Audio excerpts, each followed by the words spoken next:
Good evening. Welcome all. My name is Dean Godson, Director of Policy Exchange. Delighted to be able to welcome so large and distinguished crowd at short notice tonight. As all of you know, here at Policy Exchange and Policy Terms, we like to head towards the sound of gunfire, and certainly in legal and policy terms, this paper, Aiding the Enemy, about a new modernised law of treason last year, commanded a lot of attention, a lot of controversy, and has obviously become very relevant and very dramatically so in the last few days. We're delighted to be able to bring together this distinguished panel at such short notice. Some of them authors, some of them who endorsed, others who've commented on the discussion that we had in this paper.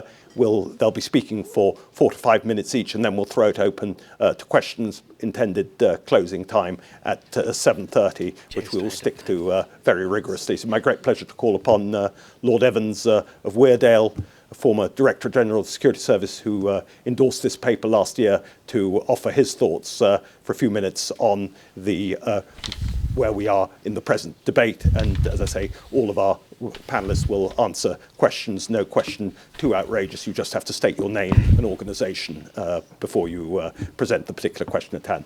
Lord Evans. Thank you very much indeed. Are we speaking from here, or shall I? Wherever suits you. I'll stay here.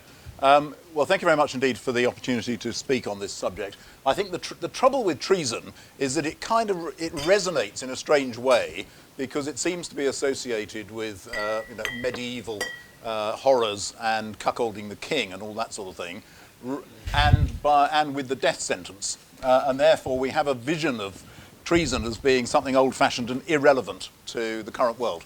And it seems to me that the benefit that we got from the very good paper, Aiding the Enemy, that was published last year, was that it updates and reminds us that this is actually dealing with a real issue, which is the duty that we hold as members of a society to uphold that society and not to be supporting its enemies. And I think it's particularly relevant in a context where the concept of warfare as we knew it a generation or two ago, which was for interstate war, is behind us. And we see that both with terrorism and other groups who are non-governmental, but with whom we end up in a military conflict.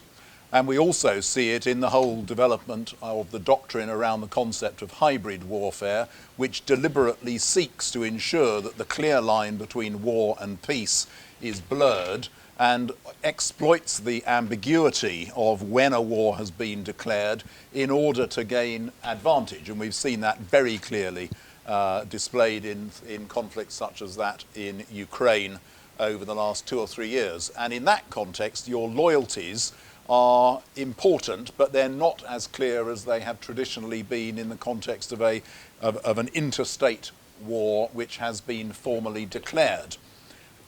I think some of the discussion around the question of treason has been focused on whether, in fact, this is no longer needed to be singled out as a particular offence, due to the fact that we have counter-terrorism legislation that addresses a number of the issues that might traditionally have been seen as ones of loyalty and treason. But I think that's a misapprehension. This is not, it seems to me, critically and principally a matter of countering terrorism. And it seems to me that it is at least as applicable in a context of interstate warfare, where it is hybrid warfare and where proxies are being used. And from that point of view, I do think we need to come back and consider the extent to which we need specifically to call out treason and a disloyalty, in the sense of taking the other side in a conflict where our country is engaged, and consider it seriously, which this paper did, and the resulting dialogue and discussion on it, I think, is very much to be welcomed. The other reason I think we need to take it seriously is because there is a clear public concern about the actions of individuals who may not be breaking laws, but who threaten our community in a variety of ways. And we have come up with a variety of other schemes, such as control orders, which subsequently became TPIMs, which are lawful and which have been used with great care and discretion by the government in order to try to manage threats to us and to be able to demonstrate that the government is able to counter activities that are threatening to the state, even if they fall short of existing statute. But that is, in my view, suboptimal. It is much better if a wrong has been done and there is a risk that is being posed to our community, to be able to bring that before the courts. I would absolutely support the need for those, as it were, non-criminal civil measures, such as TPIMs, but where there is a wrong that can be brought before the courts, that seems to be a much better way of addressing the issue. And again, for that reason, I believe that we should look seriously at treason, which covers certain activities which might not be caught currently by the criminal law, but which do need to have a remedy. And from that point of view, again, treason should be put back on the agenda as a modern and current issue and not consigned to the history books. Thank you. Thank you. Joe, welcome. Thank to the you. Policy Exchange platform for the first time. Thank you. A maiden speech. Very grateful. However, I'm not sure there's much I can add to what's been said. It is right to say that the law on treason that we currently have is not fit for purpose. But that doesn't mean that it's irrelevant, it just needs updating.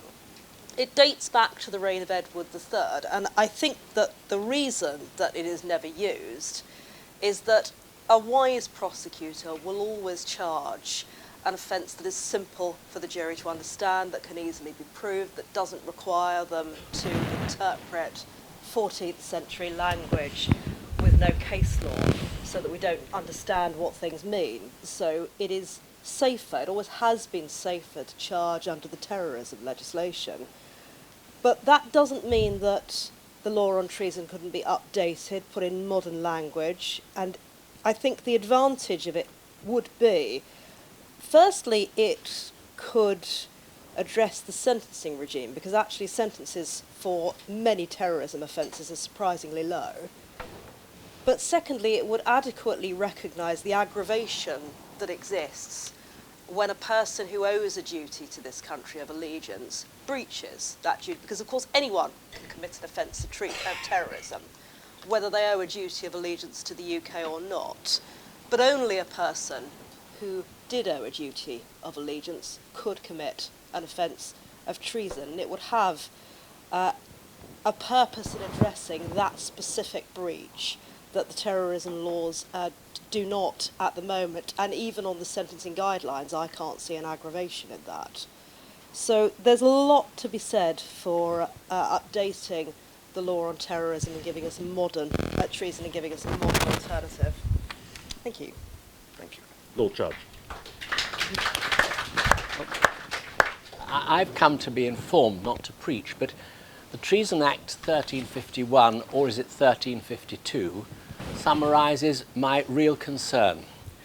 The reason it's sometimes called 1352 was because it was enacted in the February of 1352, but in 1352 it was 1351 because the year started in March.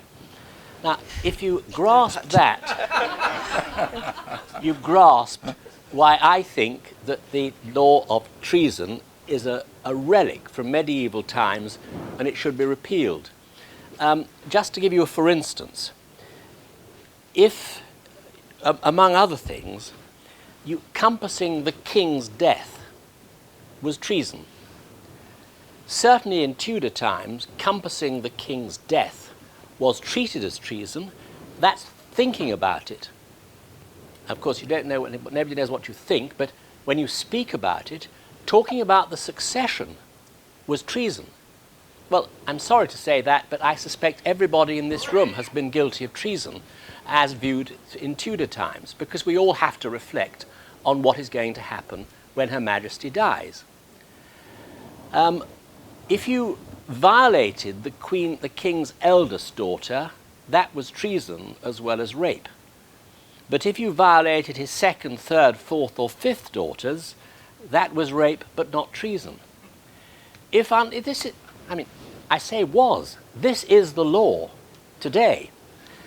If you kill the Chancellor, now is that the Lord Chancellor or the Chancellor of the Exchequer? Do you get two goes?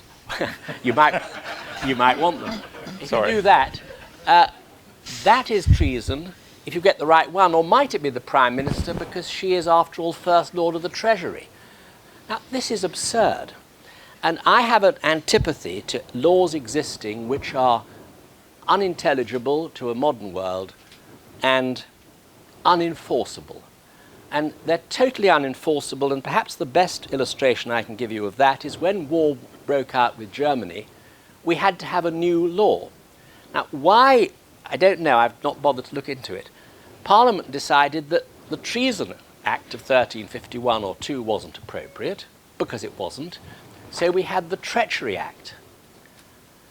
And so that was the new act that worked through the war, and then when the war was over, we repealed not the Treason Act, but the Treachery Act. We then had a Law Commission paper saying we need a new law of treason, and then about 20 years later we had another Law Commission paper saying we don't. But whichever way around you look at this, there is on the statute book an offence, or a series of different ways in which an offence can be committed, punishable with imprisonment for life until 1988 with death, and it's a pointless law. Now, that doesn't mean that there shouldn't be a treason law, but it does mean that the real issue is whether it should be replaced, and that, I think, raises these questions. Does the criminal law, largely, of course, the Terrorism Act, but also the Official Secrets Act, and there are others, does that cover the circumstances in which the country, we, the community, believe that, does it cover the activity which we believe should be criminalised as treason or the equivalent? And does it do so, and if so, where? If it doesn't, then there's a very strong argument either for amending the terrorism laws or for introducing a new Treason Act. I don't mind how you do it, but you have to decide what is not criminal at the moment, which ought to be criminal at the moment. If you then say, well, the problem is that the sentencing regime of the terrorism acts and the other ones is inadequate, that's easily remedied. So the question is there a gap in the various laws which govern the situation which we currently call terrorism, and if so, how should it be filled? And then you have to ask a different question.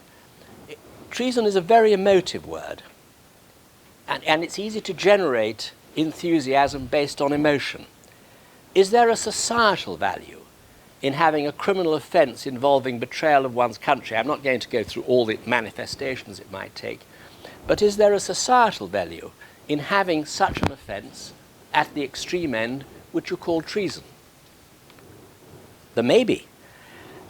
You may think this shouldn't be covered by the ordinary law of murder. If somebody shoots a soldier who's serving this country in Afghanistan, who is a British citizen or owes allegiance, phrase I've used before, that is more than murder. You may think it. You need to consider it. It has a sort of a particularly despicable quality, you may think. On the other hand, there's a very strong argument, which has to be recognised, that if you elevate it in this way to treason, you may actually encourage those who really want to show they're real martyrs to the cause to seek the crown of martyrdom as treason, as traitors. And there are a whole series, I mean, now's not the time, but there are a whole series of different ways in which the societal value or damage of the creation of a new offence of treason have to be addressed. As I said at the beginning, I've come to listen. I think the issue is extremely fraught. I think this paper is a remarkably interesting insight into the issues. There's a particularly good foreword which I wrote, but the rest of it's very good too. Thank you. Tom Tugendhat is the only author on the platform today. Well, I'm delighted to say I may be the only author on the platform, but I can see two co-authors who will no doubt leap up and correct me every time I make a mistake. There you go, sharing the blame right from the off, as a good politician does. I must say I'm very grateful particularly that Lord Judge is here, because Lord Judge in many ways reintroduced the understanding of betrayal or an extra allegiance owed into sentencing when he did so about the Taliban fighter the British Taliban fighter that he's just gently referred to.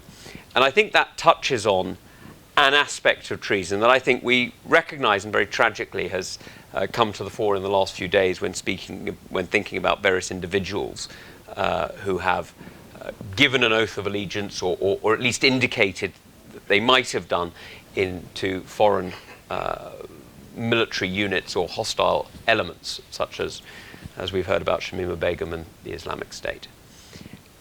And that has brought up many different questions for all of us as to what it means to be betrayed, because I think one of the emotions, and Lord Judge quite rightly put it, one of the emotions that really has come to the fore here is that emotion of betrayal, not just the act. And I think this is one of those moments where one can easily run off down a single alleyway here and think that treason is about that and solely that. And I think it's more than that. And I think this is certainly where I came to look at it, and why I was so glad to work with Khalid, who's just there, Khalid Mahmood, the member for Birmingham Perry Bar, who's a dear friend and a very, very insightful individual who helped me think through many of these areas. Because actually this isn't just about punishment in the raw sense, seeing a betrayal, dealing with a betrayal, and then having a sentence. It's actually also about inclusion. And now that may sound like an odd thing to say when you see the number of references to Islamic State that have been in the newspapers of recent weeks and the call for a Treason Act in that relationship. But actually I think it is about inclusion, because of course, as Lord Judge put it so perfectly, as you would expect from not only the title but the name, the key to this is who you owe allegiance to. And if you owe allegiance, it's because you belong. You are not an other, you're not a foreigner, you're not an interloper, you're not an internal refugee of any kind. You actually belong. And I think that this is what we've got to come down to as the key to this. That treason is about stating who belongs, who is here, who has a duty both ways. Because of course, we traditionally think about the duty, when we talk about treason, we think about the duty one way, but actually it implies a duty both ways. And I think this is something that we've got to think through as well, because the implications of a treason law is if you are chargeable by treason, then you owe an allegiance that cannot be removed. If it could be removed, if it was temporary, then your actions are not traitorous. They may be criminal in many other ways, but they're probably not traitorous. If you own an allegiance that has to stick, then it is because you are a member of the society that you have wronged. So I think there's an important element of inclusion here. And I'm making the statement very clearly that those who wrong us in a way that is treasonous are members of our society. Now, the focus, as I say, has been very much on one aspect of treason, and that's the Islamic jihad element, and indeed our own cover photo pointed towards that. But actually the truth is that treason has many different forms, and we recognise those betrayals in the UK, even if we don't speak about them in the same way. We recognise corrupt betrayals, we recognise siding with enemy states who are seeking to undermine our nation in various different ways through, as the old question used to go, economic, industrial and military means. We see this coming from other places. And this is, I think, one of the other reasons that it's worth remembering that this law was on the books in the first place. Because although I think we've all touched upon in various different ways, it's quite clear that the 1351/2 Act is now out of date, because this isn't about the person of the monarch anymore, but about the nature of society. The truth is that our society hasn't fundamentally changed in that way, that actually we do recognise that the wrongs that have been done do still affect the whole. Now, when we are going to touch on this, I think that there are, and possibly an area for questions, I think there is an element that we really need to think very hard about, which is at what point is the threshold reached? one could certainly look at several of the corrupt activities that are being conducted by some individuals in favour of those who are enabling a hostile state in the UK today, and question whether that corruption reaches the threshold. Now, I think these are moments of debate rather than statement, but I think it is worth having those laws, if only to make clear again to people that actually non-military actions too can be traitorous. Undermining the democratic basis of our society can be traitorous. There are a whole series of things that can be traitorous. Now, clearly one has to be very cautious here, because political debate is not traitorous. Political debate is part of democratic freedoms. Freedom of speech, freedom to say things that are rather unpleasant, that you may not like, are not traitorous. They are expressions of democratic values. But some actions, and we've heard certainly rumours of many in recent months and years, could be.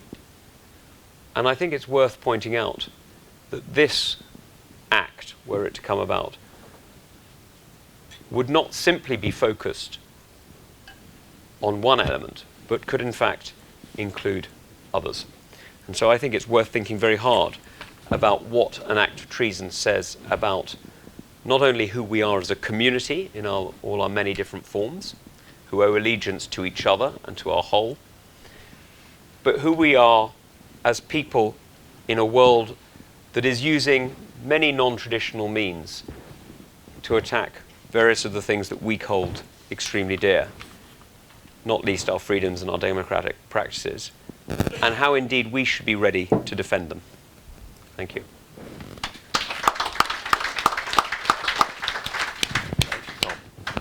Open to the floor now. Who do I just want to get a sense of how many people want to ask? The gentleman at the back. Hi, Bob Seeley, Member of Parliament for the Isle of Wight. Good evening. Hello, Tom. Nice to see you, as ever. Probably a question for Lord Evans on this one. I think there's a good case for treason law, because you could argue, Sajid would argue, that you can now prosecute ISIS fighters in future, for example, on the grounds of the new Counter-Terrorism and Border Security Act, just by being in a banned area. So you can actually now prosecute. Treason would send a much stronger signal. Where we could need a treason law, for example, is that it is, as I understand it, reasonably legal to work for the GRU or for Russian intelligence in this country, and it would be very difficult to prosecute you. However, there is a grey area which you allude to about hybrid war. One of the things that Tom is aware that I'm sort of campaigning for and interested in is a UK Foreign Agents Registration Act, which is sub-treason.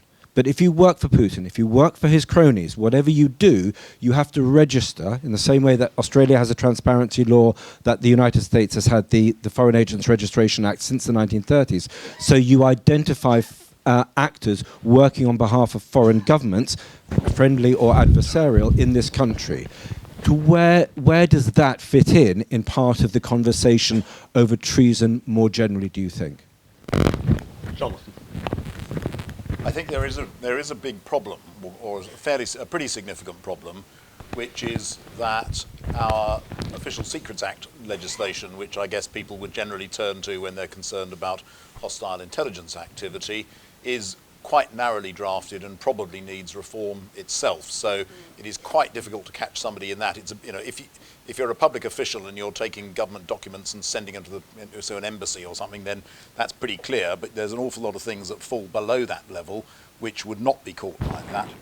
And there is also there's a sort of then a staircase of increasing seriousness.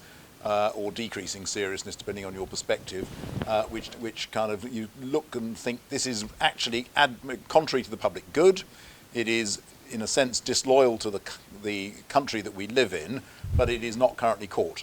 Now, you can argue as to at what point does that become treasonous, but I do agree with the sentiment of your question, which is that we will need, if we go down this route, to have a rather more explicit statement of area, who is legitimate in terms of their political activities, who is not. At what point does somebody enter into a military conflict, even if it's not a declared war, etc. So if you just took it as it stands at the moment, I think and I'm not a lawyer, but it kind of feels to me that you would have great difficulty making this stick. It's like, helping the enemy. Well, you've got to define who an enemy is. It's obvious in warfare, but the whole purpose of hybrid warfare is to make it rather difficult to work out who the enemy is. So there would need to be some, as it were, administrative process for actually identifying where the boundaries are, so that it's clearer as to when you might be able to implement some kind of prosecution. So there is that. You do need all that. In the comments that Tom made, he was almost implying a sort of generalised national security offence when you talk about subversion and so on, which I would be slightly uncomfortable about. But I think particularly where you are talking about support for an organisation in direct conflict with the UK, that you could then envisage this being a useful measure. Tom? I'll row back slightly. If that's what you thought I was saying, that's not what I was saying. I wasn't trying to bring in a law of subversion. I think those days are behind us, sadly. No, sorry. But Bob's point is absolutely right, and it's and this is where the law is both an indicator and an actor, because I think in some of this, what we need to be thinking about is not where the law will be used, but where it will be used to dissuade and therefore won't need to be used. Because getting people to think hard about their own allegiance and think hard about who they are choosing to side with will in itself be useful. Yeah, just add something. I'm just a bit troubled. There are lots of things we don't like, but if you're going to put somebody into a dock and charge him or her with a criminal offence for which he or she may go to prison for forever or for a short time or for a long time, the law must be certain. We have got to decide what it is we wish to criminalise and set that out in clear, unequivocal language. And that, I think, would be a huge problem. There are lots of different things that sort of aren't very good, but are they quite treason? And I just want to reinforce this. You cannot have a vague law about things we don't really like very much. You may have laws of that kind just about, but not when you get into the criminal sphere. People should not be convicted and sent to prison on the basis of vague law. Joe? If I can just add to that, also, that is the quickest way to acquittals. Vague law leads to acquittals. Juries can't be certain. It's a waste of everyone's time. Thank you. Other questions? Gentleman there in the middle. Yeah. Khalid Mahmood, Member of Parliament from Birmingham Bury Bar. I think Tom's already mentioned me. I think what brought me to this path here, having served on the 2003 terrorism bill, having sat for 48 hours continuously for 3 days to try and get some sense, get something through, which we thought at the time was going to be absolutely solid. We're going to get to the people, the bad people who are doing bad things to our country, and to be able to move away with it. We didn't achieve that, because in law it's very difficult to try and nail those people down. We've had other things like TPIMs, TTIPs, hugely expensive, very difficult to operate and to work. I think what we need to do, I think Lord Judge is right here, that we do need to define what we're going to call treason. But the advantage of treason is going to be is that we define something, and not necessarily here, because all the laws have worked very effectively well in the United Kingdom. But when it goes to abroad, that's where our problem is. That's where people are being radicalized. That's where the people are going. That's where the issue with our armed forces is. That's where we have to deal with this issue. That's what the issue of Shamim Begum has been, the way she was groomed, the way she was taken over, and the predicament that we find ourselves in now, Sajid Javed finds himself in now. So what we've essentially got to look at is a bill that drafts not necessarily just geographic areas. We've got to look at the intent of the individual to act against the state and its services, its armed forces, out in the arena. Alawi was in Yemen, but he had a huge network across all sorts of different areas. So there are key individuals who would perhaps in some instances trying to avoid being brought under legislation of geographic territory and place themselves outside, but still maintain that command inside.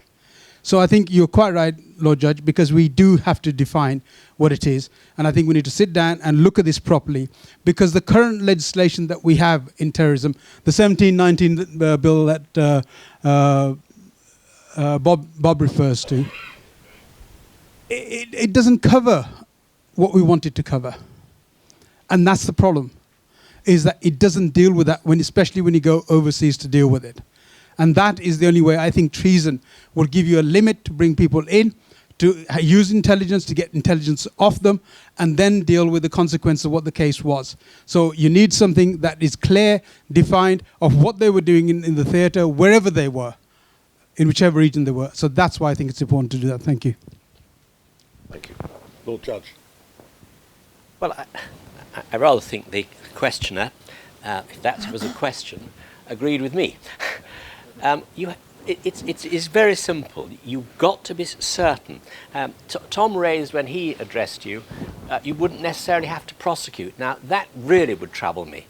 You create a criminal offence, you say it's punishable with imprisonment for life, and then, of course, there's always going to be a discretion. It won't be in the public interest to prosecute in certain circumstances. But those circumstances, if you're creating an offence which by definition is an extremely serious one, they've got to be extremely unusual circumstances where you have the evidence, where the DPP decides there should be no prosecution. I don't like the idea of having a criminal laws on the statute book which are sort of just held above. We won't really prosecute you. Don't worry too much. Just be sure you know what the law is. I'm troubled about that too. I think that if we're going to what we're talking about is somebody who decides to blow up the cabinet. You know, the Brighton bombs did actually murder a lot of people, 5, I think, and grievously injured others. Now, whether you call it treason or you call it murder, it was both, if you call it treason. But do we need to call it treason? Maybe we do, if it's an attack on the cabinet. But as I said earlier, that wouldn't be covered by the present act because they weren't in their place of work. They were in a hotel. On the other hand, what about that rocket that was fired into number 10 Downing Street, where the Prime Minister was there with his assembled cabinet or members of it? Fortunately, nobody was killed. Assuming for the moment the perpetrators had allegiance to this country, assuming that, should that be treason?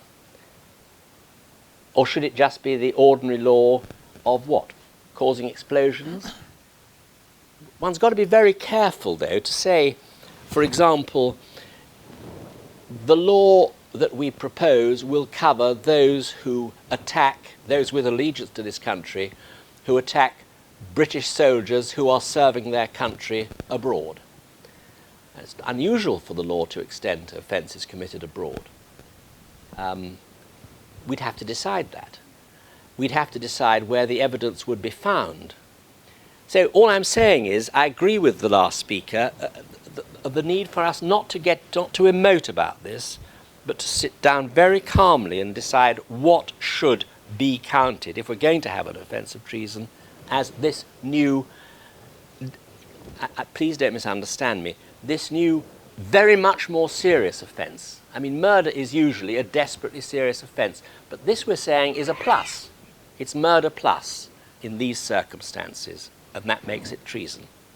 We need to think very carefully. Anyone else want to come? Jonathan? I absolutely agree with that. I don't think that I would necessarily feel that it would only apply in the circumstances where an individual had themselves been directly involved in violence or an attack on our military forces. I think the paper argues that perhaps anybody who is supporting activity of a group which is in any form of military conflict with the British military should be covered, and I think that should be included, and I think that would be right if we go down this route.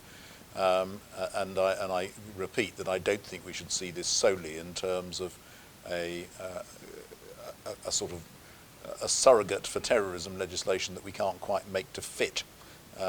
It's a slightly different offence, and it also has potentially a slightly different application. Not to detract from what everybody else has been saying, but I don't think there would necessarily be enormous problems with offences outside the jurisdiction. After all, the Sexual Offences Act has offences outside the jurisdiction. So where there is a will, there is a way. It can be done, and it is being enforced. The only other point I wanted to make is the danger in having law that we don't prosecute is this. I think people think that it changes behaviour just because there's a risk. But what I can tell you from years of prosecuting and defending is word quite quickly does get out. People who are affected by the law quite quickly work out what the authorities will prosecute and won't prosecute, and they will behave accordingly. And therein lies the danger. Tom, but we do have laws that we don't prosecute all the time, and I know what you're saying, Lord Judge, but as this would be an incredibly serious crime and require that much more, it would require in some way the intent to be, very clear. It would be a very hard thing to prove, and therefore the idea that it wouldn't be used on every circumstance when you could get a murder conviction, and this is the point that you made yourself, if you can get a clearer conviction earlier, yes, you may not use it because you may feel it's... That's different, and that's the point I'm trying to make, is that it may not be easy to prove. In fact, it shouldn't be. It should be particularly onerous on the proof because it's a particularly serious offence, and therefore to have a law that is in place and usable when certain things are made absolutely clear, but is actually not usable in, for example, the Brighton bomb is a particular incident, and forgive me, I don't know the details of it, but were, for example, it not to have been immediately provable on various aspects, you could certainly go for the murder charge or, the explosion. And we see regularly the police use other charges in order to bring a prosecution, even when they can't get to the top charge. Oh, well, forgive me. In that case, we were at cross purposes, and it's my fault. Of course, if you've only got enough evidence to prove murder, but not if you've got a treason law to prove the ingredients of treason, you would prosecute for murder. But that's because you didn't have evidence to justify a treason charge.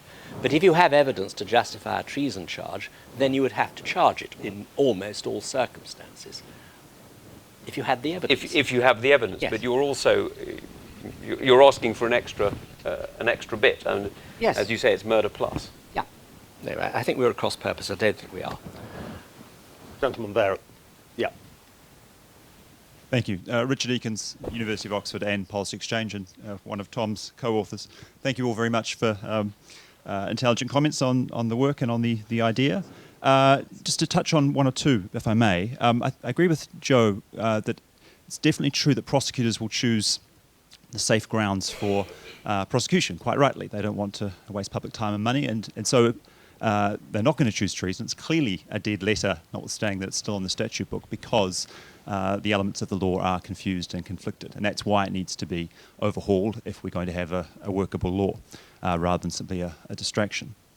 I agree with Lord Judge. This has to be clear. We cannot have vague law, especially on the most serious of offences, or amongst the most serious offences. For my part, I think that the paper sets out a draft offence, endeavouring to make some of this as clear as one can, knowing, of course, that when clever people look at it, they'll make some changes to it as they see fit. But I think the focus here is on, it's there in the title in a way, intending to aid the enemy, choosing to side with a group that's engaged in combat with UK forces, or a group or a state that you know is intending to attack the UK or preparing to, etc. And in a way, one of the key points here, I think, is there are lots of ways of aiding the enemy. It's not just being a frontline fighter. Logistical support, intelligence support, propaganda, recruiting, all of those are significant and significant wrongs. And some of them are covered by our terrorism law, but they're systematically underpunished. Anjem Choudhury, who swears allegiance to Islamic State, is a recruiter for them very clearly, that's what he's convicted of, is sentenced to 5.5 years in prison. And he should be sentenced, I think, and we think, it's the point of the paper in part, to life in prison. And there are other cases along those lines, and the more distant you are from the carrying out of the action, the less adequately the law punishes. And I agree with Lord Evans. The espionage laws are problematic, too narrow, sometimes inadequate. And in a way, what we're picking out here, I think we're trying to pick out, if we try to reform our laws of treasons, are some of the worst cases, where the wrong is betrayal, and where our law at the moment doesn't, or only very vaguely picks this out and perceives it. But absolutely, it needs to be clear, otherwise it's wrong and unfair. But there's a possible work to be done there. Lord Judge. Well, I'm not sure I can add anything to that. You know, it's not impossible to find a law. Australia, New Zealand and Canada, as the paper makes clear, have got a modern law of treason. Now, whether we would wish to take it all on board, or they're all slightly different, which bits of them we would like to take and make our law would be something for public discussion and for us. But what I'm saying is, it's not impossible to frame a treason law. If those three great countries can frame a treason law, we can. The question is, what do we want to achieve? What do we, in our country, want to say amounts to aiding an enemy in a way which amounts to this dreadful offence of treason? That's really the only thing I wanted to add.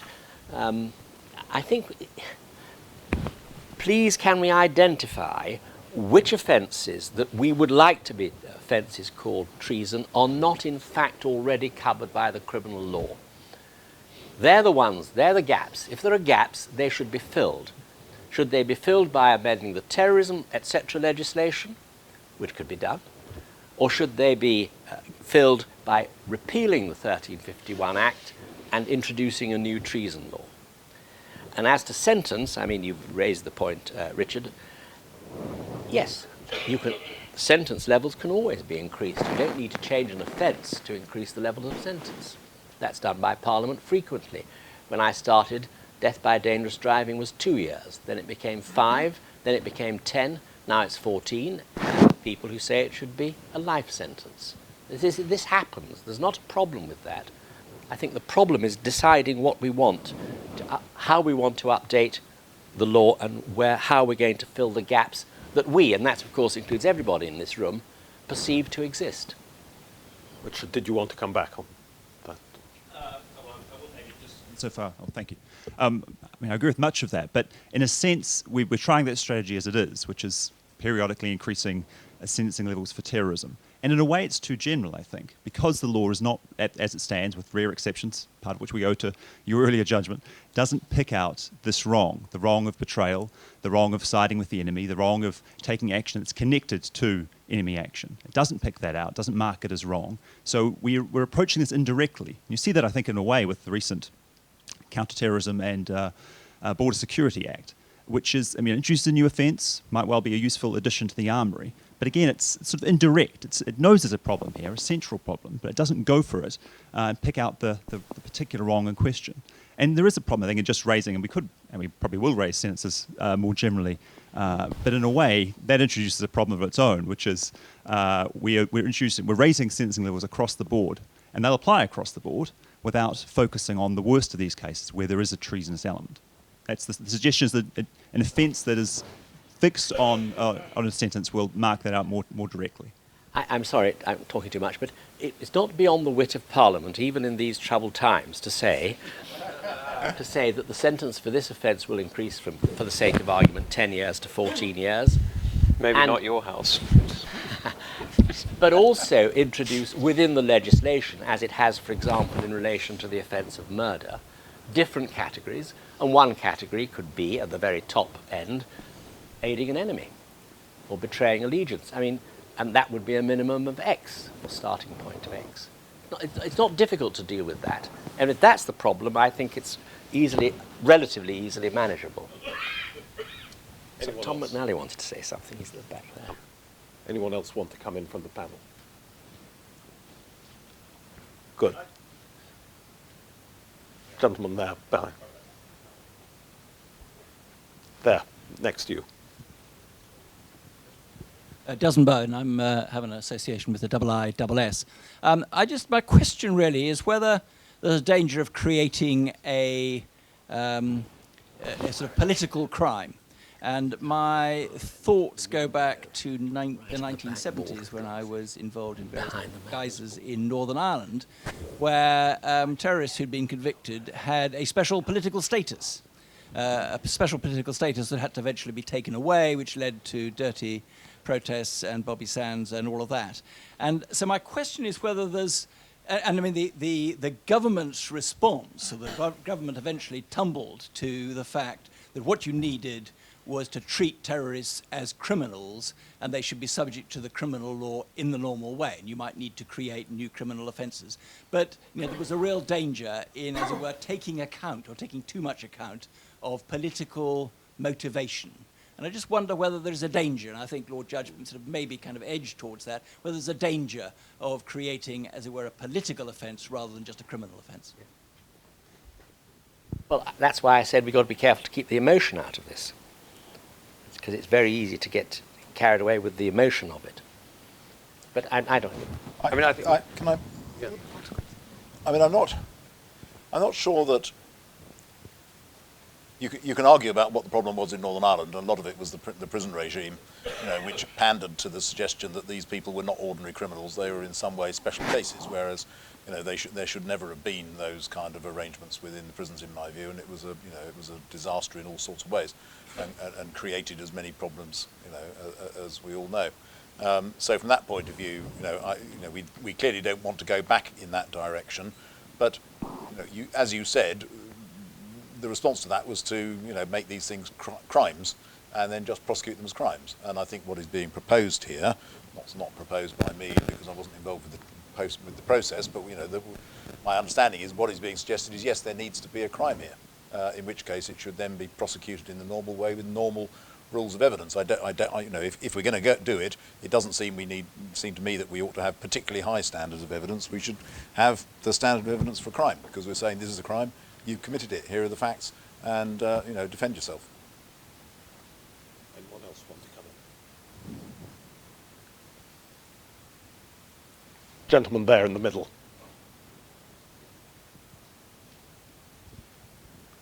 Julian Brazier, former MP and chairman of a small security company. Sorry. I'm a big admirer of the work that Policy Exchange has done with the fog of law, and Tom Tugendhat was involved in that too. But I wonder if this is really quite the right approach. The gap that has emerged, apart from weak sentencing, is basically about crimes which are committed extraterritorially in these various theatres. And the kind of information which comes back on that in the form of intelligence is very often not in a form where it could be used in a British court. So I actually wonder what we're trying to achieve here. Could I suggest that another way of tackling it, which is much more controversial, and I should preface this by saying I was one of those who argued that Miss Begum should be treated leniently because she was under 16 when she went abroad and so on. But the reality is that the current international law, which says that you cannot make someone stateless, in other words, you can't strip someone of their citizenship unless they happen to have another convenient citizenship, seems to me to be something which does need revisiting. I mean, well into the 20th century, the Americans had a straightforward law which said that if you served in someone else's armed forces, even if it was in a friendly power, you automatically were deemed to have revoked your American citizenship. It created some serious problems for some individuals.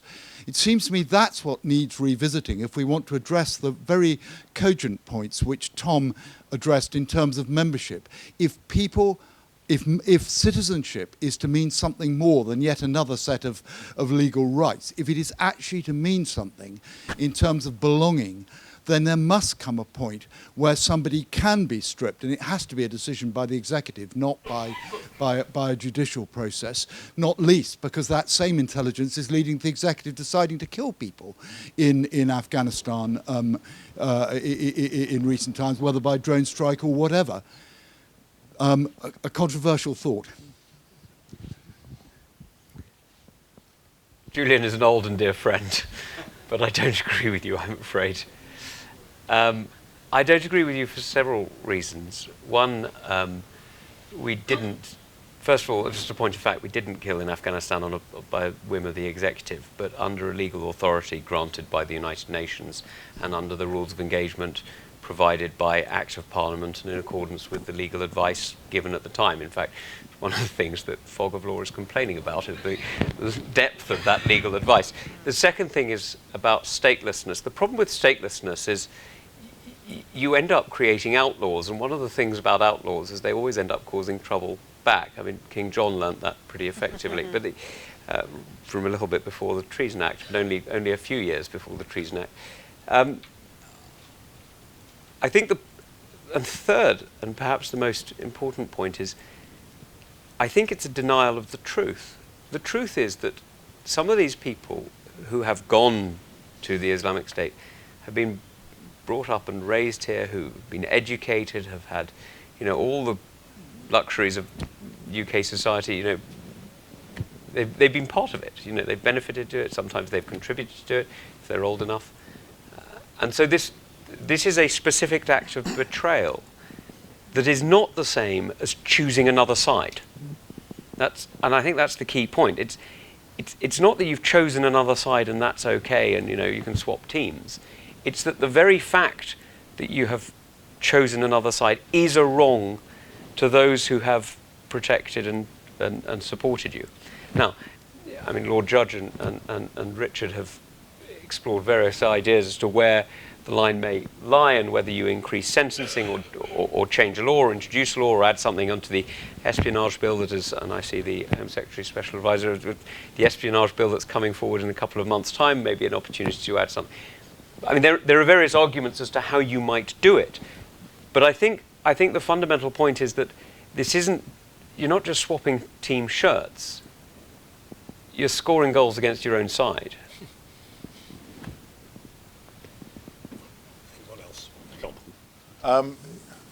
I'll take this opportunity to ride an old horse that I did actually sort of have a go out with a little while ago, which is this question of the lack of intelligence, the lack of evidence coming back from foreign conflict zones.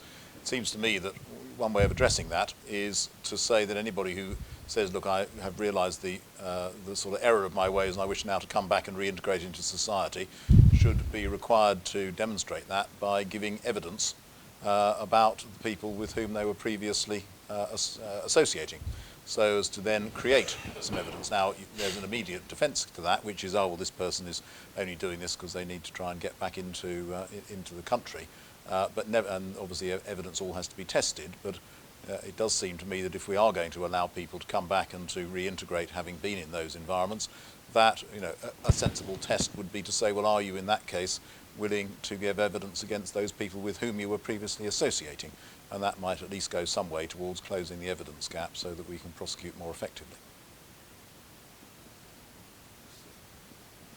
In the middle there, yep. Hello, Adrian Wheel. I'm a writer and I've written several books about treason as it affected the Second World War. Clearly there are gradations of treason-like activities, and at the end of the Second World War, Lord Evans' service investigated about 140 British people who had committed or were suspected of committing various degrees of treason, some of whom, on conviction, received fines, short suspended sentences, and so on.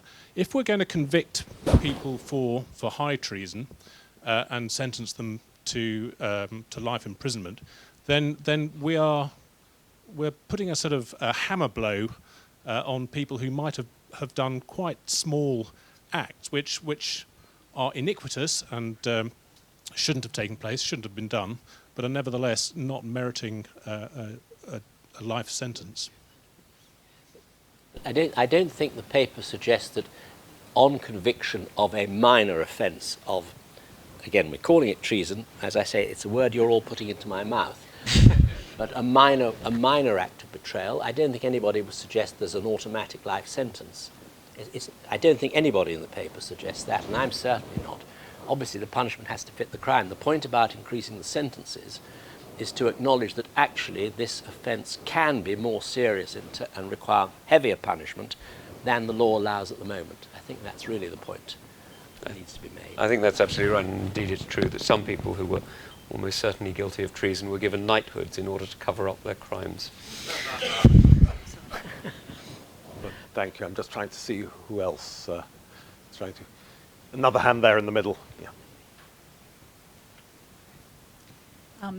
Sorry, I'm a writer, Naomi McGill.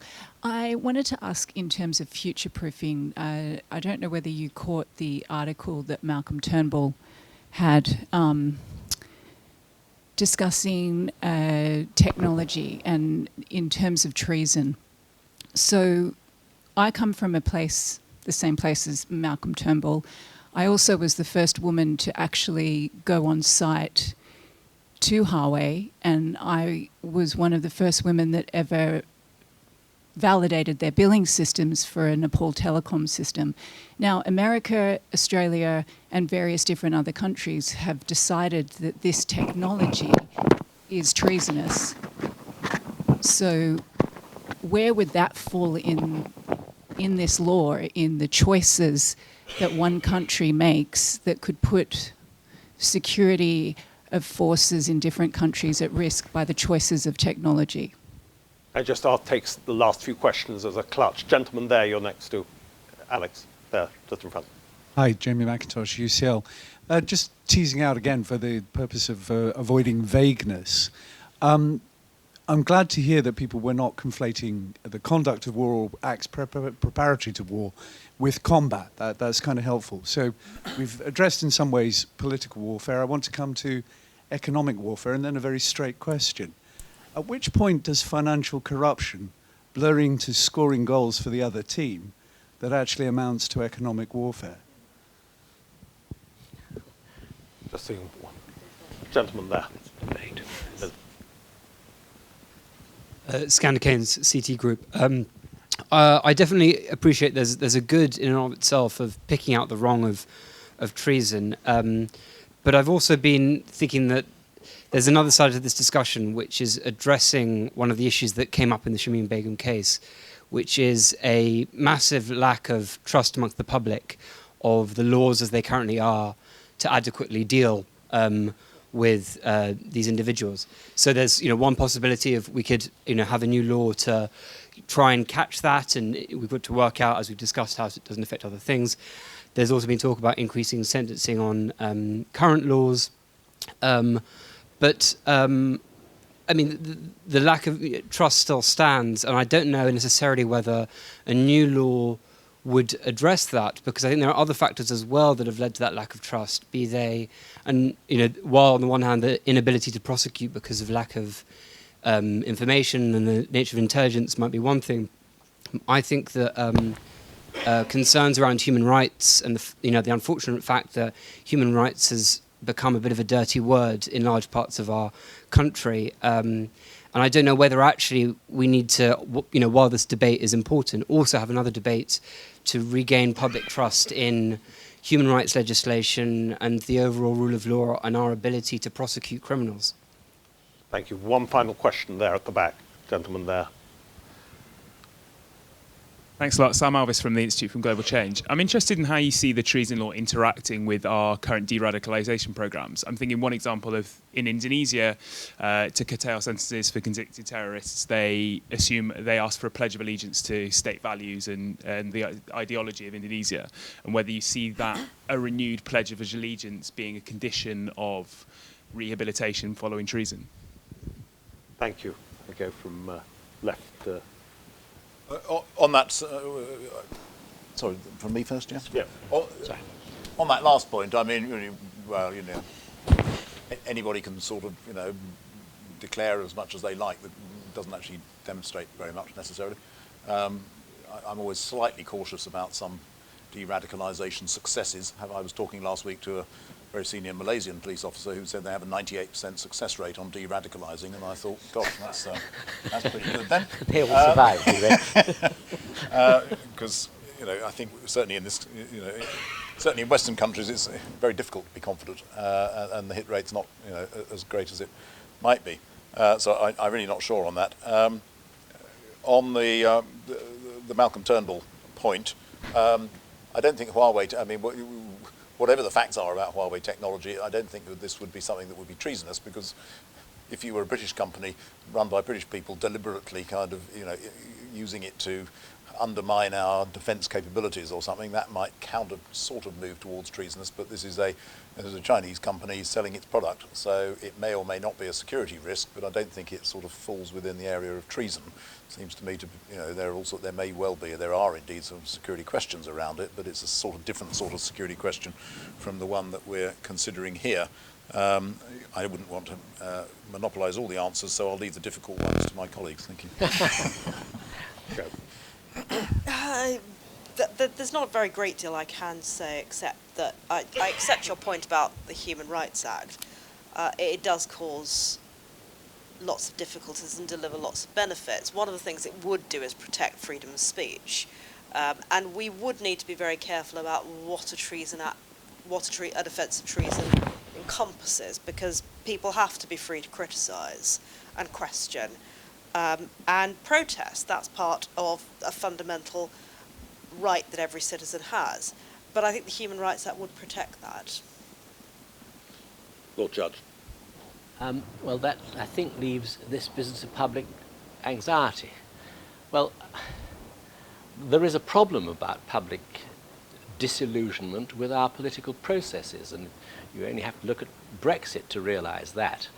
A lot of very intelligent people who recognise the need for a carefully organised constitutional structure are deeply worried about the way our constitutional arrangements are not producing an answer. Some of them don't want an answer to be produced.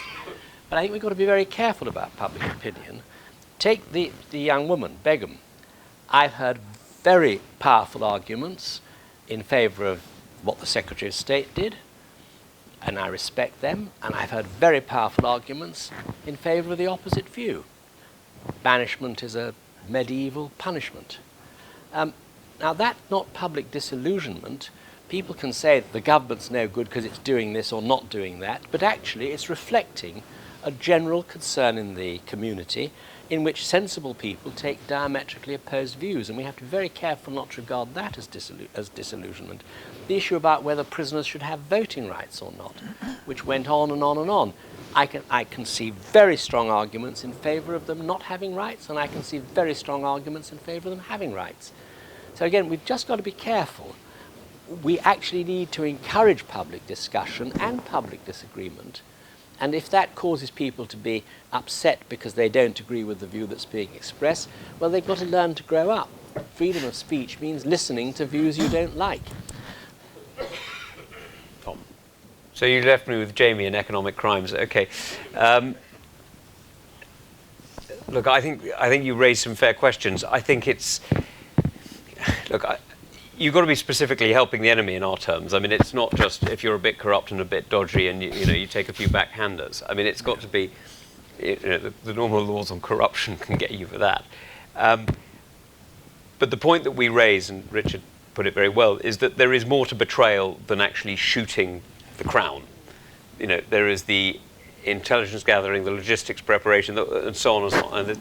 And there's more to the state today than simply violence against its individuals. There's a wider form of...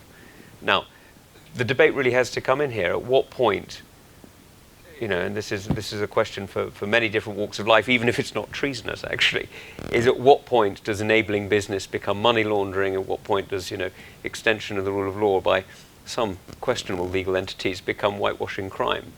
There are some who provide assistance in a way that is frankly not compatible with what their professional bodies would see as, the normal ethical standards that you would expect of, say, I don't know, a financial advisor or a solicitor or whatever.